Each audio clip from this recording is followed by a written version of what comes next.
Tinampok sa taunang plant convergence ang ilang pambihirang halaman ng halaga. Ito yung makinig ka rito. Umaabot ng milyong-milyong piso. Naku, gusto ko yan. Hindi, no? ko lang afford. Oo. Pero silipin natin ang mga tinaguriang rare plants na yan sa Frontline Report ni Laila Pangilinan.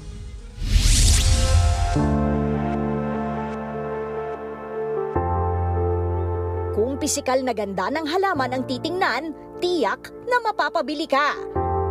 Pero kapag nakita na ang presyo, baka mapaatras ka. Ang halaman kasi na ito from Thailand.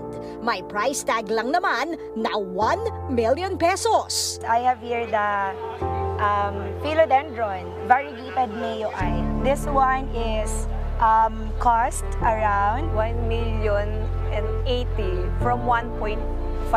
So, Yes. yes, dinowngrade na namin. Ang halamang iyan ay ibinida sa plant convergence, ang kauna-unahang pagkakataon na nagsama-sama ang ilang mga bansa sa Asia upang ipakita at ibenta ang kani-kanilang rare plant collections. Ipinakita rin doon ang iba pang nagmamahalang halaman.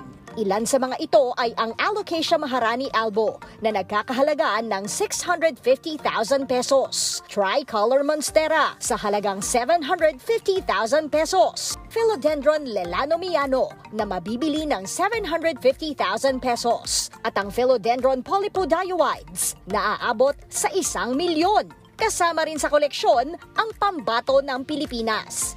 Okay, ito yung philodendron, variegated philodendron Espiritu Sancti. Ang range ng price dito sa atin is about 450,000. But right now, naka-sale siya, 400,000 na lang. This is very rare. This is the first one in the Philippines right now.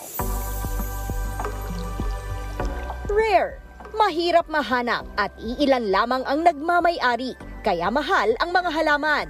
At hindi lamang satisfaction ang hatid ng pagmamay-ari ng rare plant dahil maaari rin itong pagkakitaan.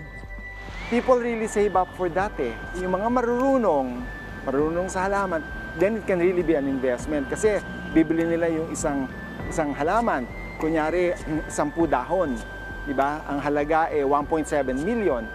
Ang gagawin nila, chachap-chapin nila yun.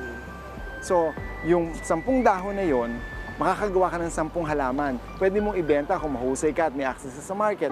Kaya hindi maiwasang mahumaling ng mga certified plantito at plantita. Maganda sa mata, tapos may excitement at saka challenge yung paano mo siya bubuhayin. Kasi mga bago lang tong mga halaman na to. Para siyang baby eh. Dyan yung bumibili ka ng mga ilaw nila, bibili ka ng vitamins, yung fertilizers nila. And then yung pagwa-water, medyo may control. Ang naging display ng mga mamahaling koleksyon ng halaman ay hindi lamang pagbibida, kundi isa ring paalala kung paano nakakatulong ang pangangalaga sa mga halaman sa pagsugpo ng problema sa climate change. Of course, we know ang mga halaman, they produce oxygen. Okay, and they remove carbon dioxide from the air, so that's one. Of course, we also know that some plants are medicinal in character.